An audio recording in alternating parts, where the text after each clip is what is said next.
No coração do interior do Paraná, onde os campos ondulantes se estendiam como um mar verde e infinito, balançando ao ritmo dos ventos quentes que traziam o cheiro de chuva distante e terra molhada, erguia-se a fazenda Matos. Era um oásis de simplicidade, cravado em meio à mata espessa e implacável, cujas árvores antigas formavam um muro vivo de folhas densas e raízes entrelaçadas, isolando o lugar do resto do mundo como se fosse um segredo guardado pela natureza. Ali, o ar era sempre carregado do cheiro úmido da terra fértil, misturado ao mugido distante do gado que ecoava como uma sinfonia rústica, ao canto monótono das cigarras que preenchia os dias quentes e ao ocasional latido de cães ou relincho de cavalos. A vida ali era regida pelos caprichos da natureza. As estações ditavam quando plantar as sementes de milho nos sulcos profundos da terra vermelha, quando colher os grãos dourados sob o sol escaldante e quando enfrentar as secas que rachavam o solo ou as cheias que transformavam os campos em lagos lamacentos. Jonas Matos, um homem de 48 anos, calejado pelos anos de labuta incansável, com a pele marcada pelo sol impiedoso que a tornava áspera como couro velho, e as mãos grossas como raízes de árvores antigas, cheias de calos endurecidos por décadas de manejo de ferramentas pesadas, comandava o lugar com a autoridade silenciosa de quem nascera e pretendia morrer naquela terra. Ele era um homem de poucas palavras, mas de ações firmes. Acordava antes do amanhecer, quando o céu ainda era um véu negro salpicado de estrelas, para verificar o rebanho, consertar cercas quebradas e planejar o dia com um olhar experiente que previa as mudanças do tempo. Ao seu lado, Miriam, sua esposa, com 40 anos, de olhos cansados, olhos que haviam visto nascimentos, mortes e as durezas da vida rural, e mãos hábeis na cozinha, onde preparava refeições simples, mas nutritivas com ingredientes colhidos da própria horta, tecia a rotina diária com fios de devoção e resignação. Ela era a cola que mantinha a família unida. Lavava roupas no tanque de pedra ao ar livre, costurava remendos nas calças rasgadas pelo trabalho e, à noite, contava histórias antigas de sua juventude para acalmar os filhos, sempre com um crucifixo de madeira pendurado no pescoço, como talismã contra as incertezas da vida. Seus filhos completavam o quadro familiar.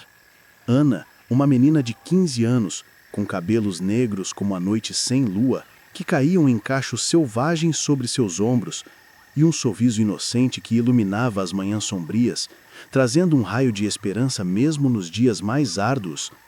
Ela era o espírito livre da família, correndo pelos campos com pés descalços, colhendo flores silvestres para enfeitar a mesa tosca da cozinha e cuidando dos animais com um carinho maternal que a fazia tratar cada vaca ou galinha como um ser querido. Rafael, o rapaz forte de 18 anos, de temperamento impetuoso que o levava a discutir com o pai sobre as melhores técnicas de cultivo e braços forjados no trabalho pesado, capazes de erguer fardos de feno ou domar cavalos teimosos, sonhava em expandir a fazenda, talvez comprar mais terra ou investir em um trator novo, mas sempre se curvava à sabedoria do pai, ainda que com remungos baixos. Eles viviam dos ciclos da natureza, plantavam milho nos campos vastos, criavam gado que pastava livremente nos pastos verdejantes e enfrentavam as secas que secavam os poços e as cheias que inundavam as plantações com a paciência estoica de quem sabe que a terra dá e tira sem piedade, ensinando lições duras sobre humildade e perseverança. A vida no campo era uma tapeçaria tecida de rotinas simples e conexões profundas. De manhã cedo, Jonas e Rafael saíam para o curral. O ar fresco carregado do orvalho que brilhava nas folhas, ordenhando as vacas ao som ritmado do leite caindo nos baldes de metal, enquanto discutiam o preço do gado no mercado semanal da cidade vizinha, uma viagem de horas por estradas poeirentas. Miriam, na cozinha de paredes caiadas e fogão a lenha, que crepitava com chamas dançantes, preparava o café da manhã, pão fresco assado no forno de barro, ovos fritos das galinhas que bicavam o quintal e café forte coado em pano, cujo aroma se espalhava pela casa como um abraço quente. Ana ajudava a mãe, rindo enquanto alimentava os porcos com sobras ou colhia tomates maduros da horta, sonhando em voz alta sobre visitar a cidade grande um dia, talvez para estudar, ou ver as luzes que ouvia falar nas raras visitas de parentes distantes. O almoço era um ritual sagrado. A família se reunia à mesa de madeira gasta, sob o teto de telhas velhas que rangiam com o vento, compartilhando pratos de feijão tropeiro temperado com ervas do quintal, carne seca grelhada e mandioca cozida, enquanto conversavam sobre o dia, Jonas contando anedotas de sua juventude, Miriam mediando pequenas brigas entre os filhos, Rafael planejando melhorias na fazenda e Ana descrevendo os pássaros coloridos que via nos céus. À tarde, o trabalho prosseguia, capinando o milharal sob o sol que queimava a pele, consertando o trator enferrujado que tossia fumaça preta, ou simplesmente sentando no alpendre para assistir ao pôr do sol pintar o horizonte de tons laranja e roxo, com o canto dos grilos anunciando a noite. Não havia luxos, a eletricidade vinha de um gerador caprichoso que falhava nas tempestades, a água de um poço antigo cavado por gerações passadas, e as notícias do mundo chegavam esporadicamente por um rádio chiado, mas havia uma paz profunda, uma sensação de pertencimento à terra que os nutria, os desafiava e os unia como família. Essa paz daquela existência rústica era frágil como uma teia de aranha ao vento, tecida com fios delicados que podiam se romper a qualquer instante. Numa noite morna de setembro, quando o céu se estendia como um manto negro salpicado de estrelas indiferentes que pareciam olhos frios observando de longe, Jonas sentou-se no alpendre da casa velha, de madeira envelhecida que rangia sob seu peso, fumando seu palheiro enrolado à mão com tabaco colhido e seco por ele mesmo.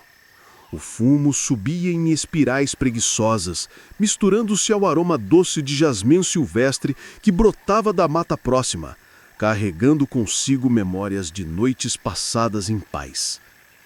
Ele observava o horizonte, onde os campos se fundiam com a escuridão em uma linha indistinta, o vento leve sussurrando através das folhas como um segredo inaudível, quando algo rompeu o silêncio eterno da noite rural. Uma luz surgiu no céu, não como uma estrela cadente que riscava o firmamento em um arco fugaz, nem como o farol distante de um avião perdido nas rotas noturnas sobre o interior. Era algo vivo, pulsante, de um azul anil que feria os olhos com sua intensidade sobrenatural, como se fosse uma ferida aberta no tecido da realidade. Movia-se em zigue-zagues bruscos, imprevisíveis, subindo e descendo como se dançasse ao som de uma música inaudível vinda de dimensões além da compreensão humana. Jonas piscou, inclinando a cabeça ligeiramente, o coração acelerando sem motivo aparente, um suar frio brotando em sua testa apesar do ar morno. A luz pairou por um instante, imóvel no ar, como se o observasse de volta com uma inteligência alienígena, e então desapareceu com um zumbido surdo, grave, que ecoou pelo vale como o ronco de uma fera adormecida despertando de um sono milenar. Ele não disse nada naquela noite, o peito apertado por um medo irracional que não conseguia nomear. Apagou o cigarro no chão de terra batida, sentindo um calafrio serpentear pela espinha como uma cobra fria, e foi se deitar ao lado de Mirim, que dormia alheia ao terror que se insinuava nas sombras da mata. Seu respiro calmo contrastava com a agitação interna de Jonas.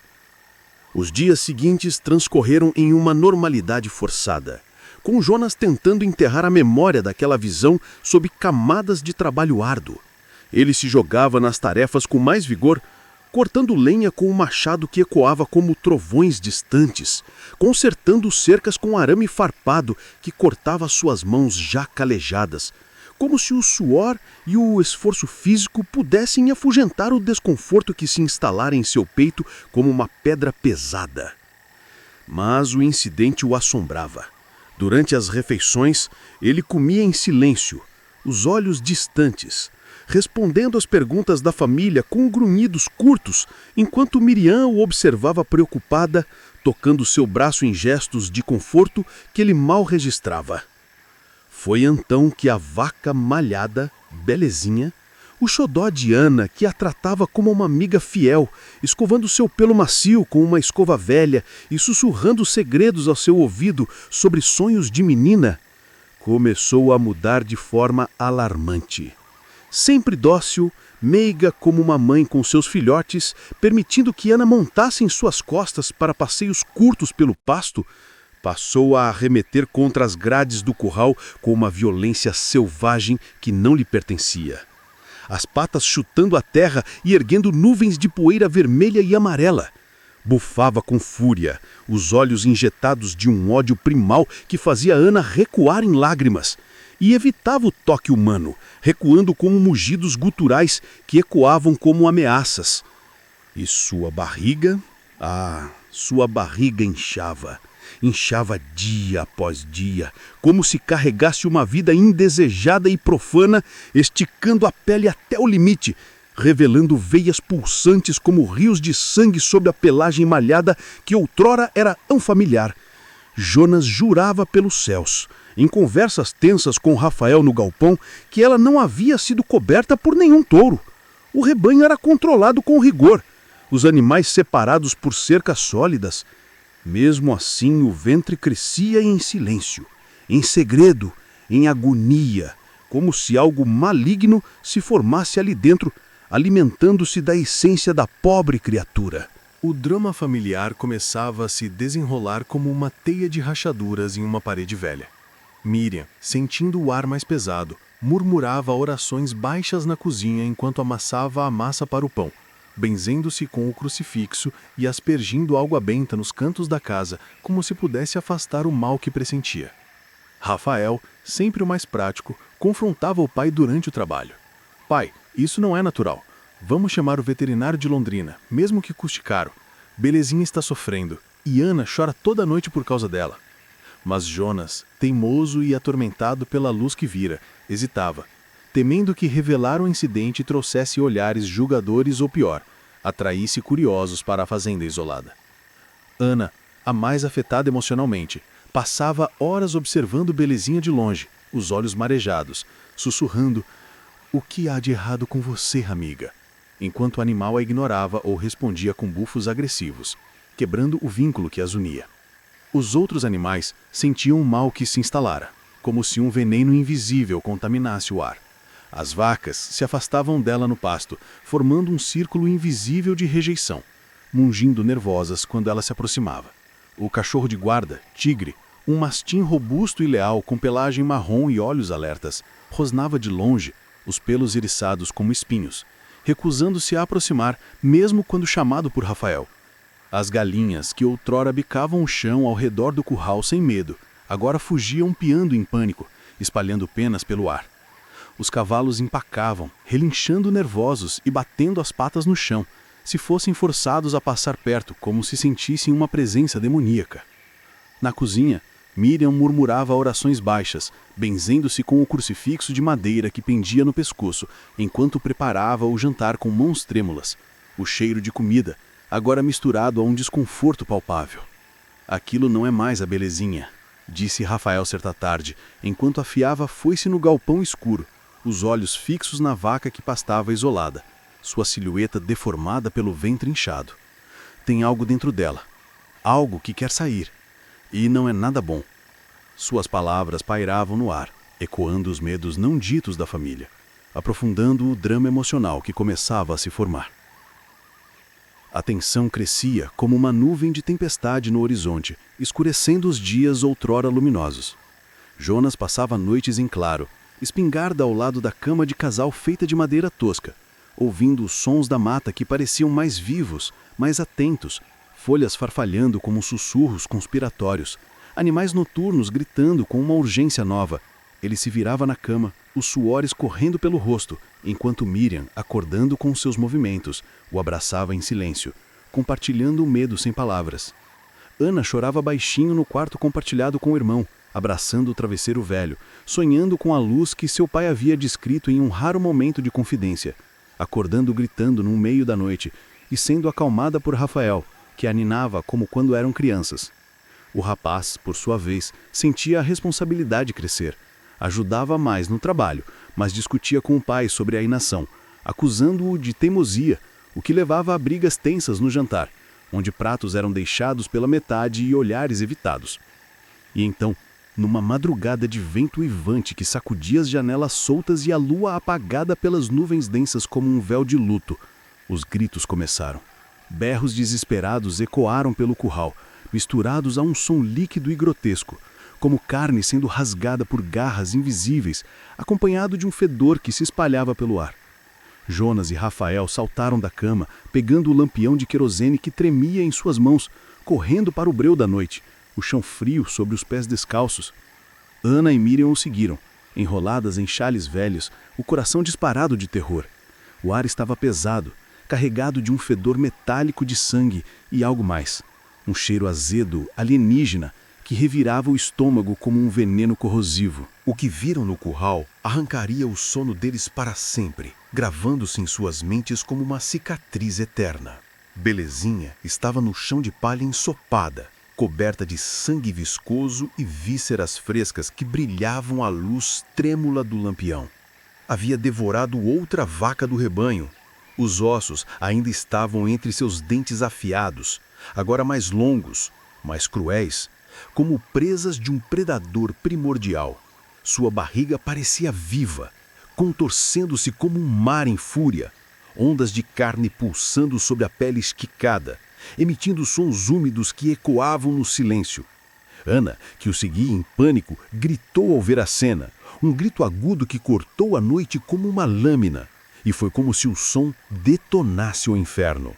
A barriga estourou com um estrondo úmido, um parto profano que espalhou gosma escura e pegajosa pelo ar, salpicando a família e o chão. Do ventre rasgado emergiu uma criatura. Não tinha forma clara, mas era como uma larva que parecia ainda estar se desenvolvendo, com cabeça e braços curtos, com pequenas pernas e uma cauda. Mas de alguma forma parecia humanoide, mas como se ainda estivesse se desenvolvendo. Era escura como breu, absorvendo a luz do lampião. Seus olhos eram dotados de inteligência, observando e piscando em ritmos irregulares. E uma boca que sorria. Um sorriso humanoide mais torcido, como se tentasse imitar uma expressão que não compreendia, revelando dentes irregulares e afiados que gotejavam uma saliva viscosa. A família ficou imóvel, paralisada pelo horror absoluto, os corpos tremendo involuntariamente. O monstro os encarou, seus olhos penetrantes, como se avaliando presas em potencial, sondando suas almas com uma inteligência fria e alienígena. Durante um minuto eterno, o tempo parou. O vento cessou, os sons da noite emudeceram, deixando apenas o pulsar acelerado de seus corações. Então, a coisa soltou um grito. Não era de dor, não era de raiva. Era algo novo, algo que o mundo nunca havia escutado. Um som que ecoava de dimensões além da compreensão. Um lamento cósmico que perfurava a alma como agulhas geladas, deixando uma marca indelével. E, num piscar de olhos, fugiu para a floresta densa, deixando um rastro de gosma pegajoso que fumegava no chão frio e um silêncio opressivo que pesava como chumbo. Daquela noite em diante, a Fazenda Matos se transformou em uma fortaleza sitiada, um lugar onde o medo reinava absoluto. A família trancava portas e janelas com pregos grossos e cadeados enferrujados, reforçando as barreiras com tábuas pregadas às pressas, como se pudessem conter o mal com madeira e metal. Durante o dia, vigiavam a mata com olhos exaustos, inchados pela falta de sono, espingardas carregadas ao alcance das mãos, enquanto realizavam tarefas mecânicas, ordenhando as vacas remanescentes com mãos trêmulas, colhendo o milho que agora parecia sem sabor. Jonas, consumido pela culpa de não ter agido antes, mal falava, fumando incessantemente no alpendre, os olhos fixos na linha das árvores onde as sombras pareciam se mover. Miriam, a rocha da família, tentava manter a rotina, cozinhando refeições que ninguém comia inteiras, rezando em voz alta para unir todos, mas suas orações agora soavam desesperadas, interrompidas por lágrimas. Rafael, furioso com a situação, discutia abertamente. Pai, devíamos ter matado aquela vaca no primeiro sinal. Agora estamos presos aqui, esperando a morte. Suas palavras feriam Jonas, levando a silêncios pesados e noites de insônia compartilhadas. Ana, traumatizada, tornava-se uma sombra de si mesma. Mal saía do quarto, recusando-se a ajudar nos animais, chorando ao lembrar de Belezinha e culpando-se por não ter notado as mudanças mais cedo. À noite, ouviam os passos. Grunhidos guturais que ecoavam entre as árvores, como risadas demoníacas. Arranhões nas paredes de madeira, como unhas longas testando a resistência, fazendo a casa toda tremer. Os animais começaram a aparecer mortos, um a um, aprofundando o desespero. Vacas partidas ao meio, como se divididas por uma força titânica, suas entranhas espalhadas em padrões que pareciam rituais. Ovelhas devoradas até os ossos, com marcas de dentes que não pertenciam a nenhum predador conhecido da região, como onças. O pobre cachorro-tigre, dilacerado diante da varanda em uma manhã sangrenta, seus olhos vidrados ainda refletindo o terror final, o corpo torcido em ângulos impossíveis. Mas pior que as mortes eram chamados à noite, que minavam a sanidade da família. Sussurros entre as árvores, vozes que imitavam entes queridos perdidos, ecoando com uma perfeição cruel, e parecia que a criatura conseguia ler e entrar na mente da família. Pai, tem alguém chamando meu nome lá fora, disse Ana certa noite, trêmula, os olhos arregalados de medo, o corpo encolhido sob as cobertas finas. Jonas, empunhando a espingarda com as mãos trêmulas e suadas, respondeu. Fique longe da janela, filha. Não é ninguém que conhecemos. É a coisa, tentando nos atrair. As noites viravam vigílias exaustivas, com a família se revezando para montar guarda, o sono interrompido por pesadelos compartilhados. Com o passar das semanas, o horror se intensificava, e algo pior estava acontecendo. A criatura parecia estar aprendendo, evoluindo de uma forma que aterrorizava ainda mais. Certa manhã, encontraram uma pele gosmenta no galpão, uma casca descartada como a de uma cobra após a muda, mas com contornos mais humanos, dedos alongados que pareciam garras, uma face rudimentar com orifícios que sugeriam olhos e boca, insinuando uma evolução grotesca para algo mais próximo deles.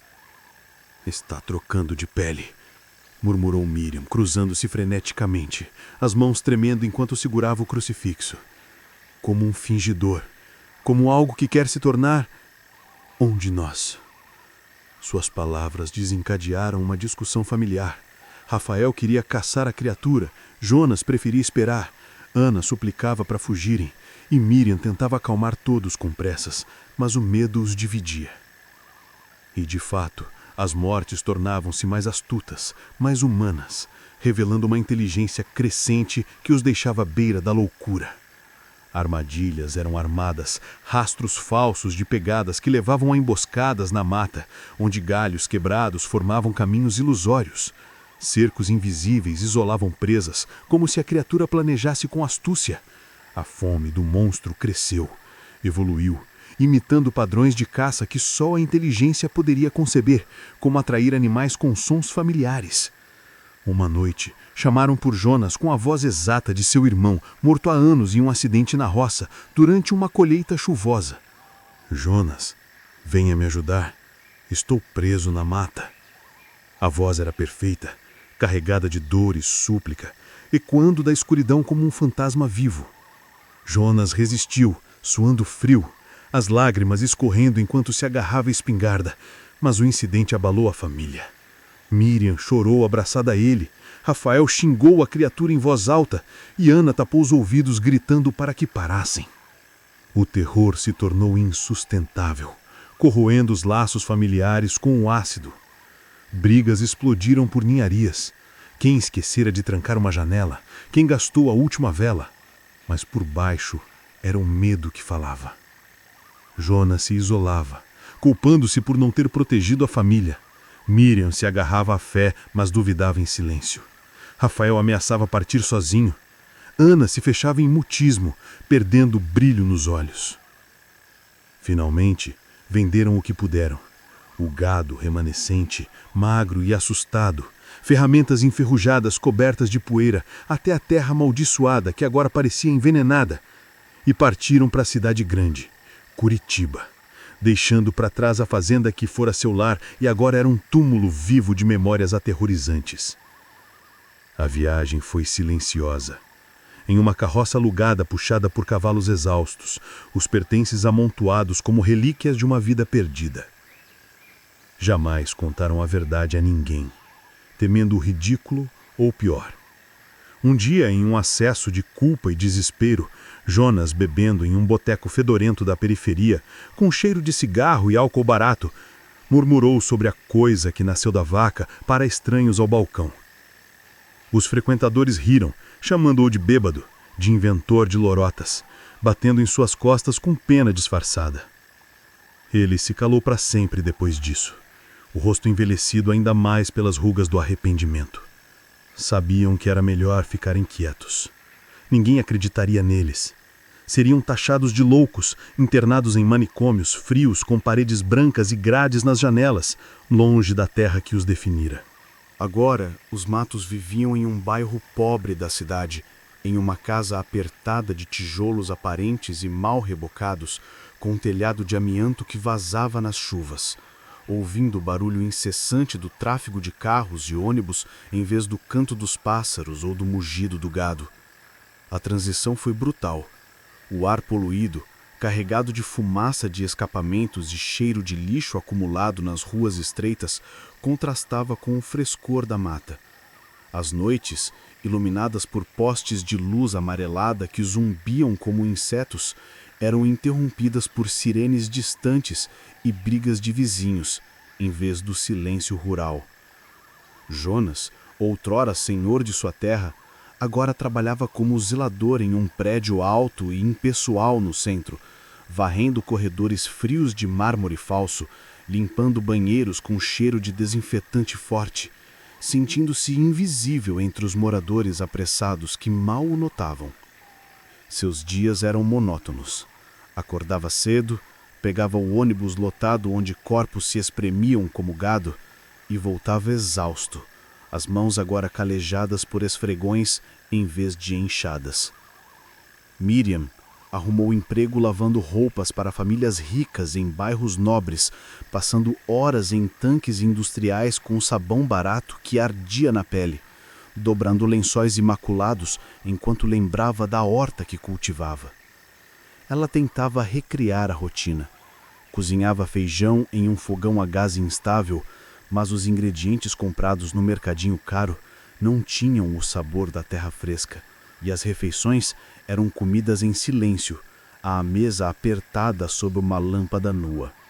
Rafael encontrou trabalho em uma fábrica de peças automotivas na periferia industrial, turnos exaustivos de 12 horas operando máquinas ruidosas que vibravam seus ossos, o suor misturando-se ao óleo, sonhando à noite com os campos abertos que deixara para trás, mas acordando com o alarme estridente para outro dia de monotonia.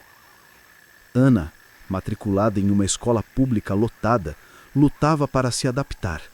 As salas barulhentas com carteiras quebradas, colegas que a achavam estranha por seu sotaque rural e maneirismos tímidos, a faziam se isolar nos recreios, sentada em um canto com um livro emprestado, atormentada por pesadelos onde via a criatura sorrindo nas sombras das ruas.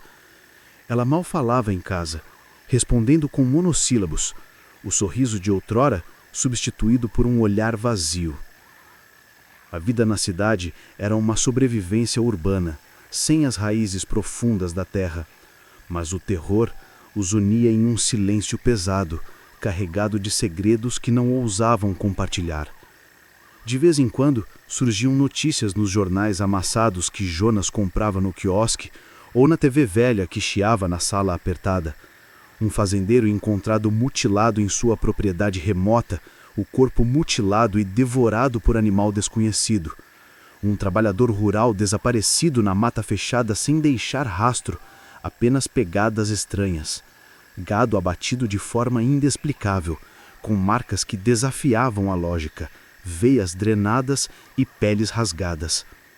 As autoridades falavam de onças famintas, de bandidos armados, de acidentes trágicos causados por máquinas defeituosas. Mas os matos sabiam a verdade, trocando olhares cúmplices que diziam tudo sem palavras. Sabiam que aquela luz no céu era apenas o começo de algo maior, cósmico. Que a sua vaca belezinha pode não ter sido a única vaca afetada. Talvez outras fazendas tivessem visto luzes semelhantes gerando horrores idênticos. Que a criatura ainda estava lá fora, na floresta distante, mudando, caçando, evoluindo para algo pior. Talvez para algo que um dia andaria entre os homens nas ruas movimentadas da cidade, sorrindo com dentes torcidos, sussurrando nomes à noite nos becos escuros. E em noites de lua apagada, quando a chuva batia no telhado como se fosse dedos impacientes, eles ainda ouviam, em sonhos coletivos, que os acordavam suando, aquele grito que não era deste mundo. Um lembrete eterno de que o horror não os abandonará, apenas mudará de forma, espreitando nas sombras da nova vida urbana.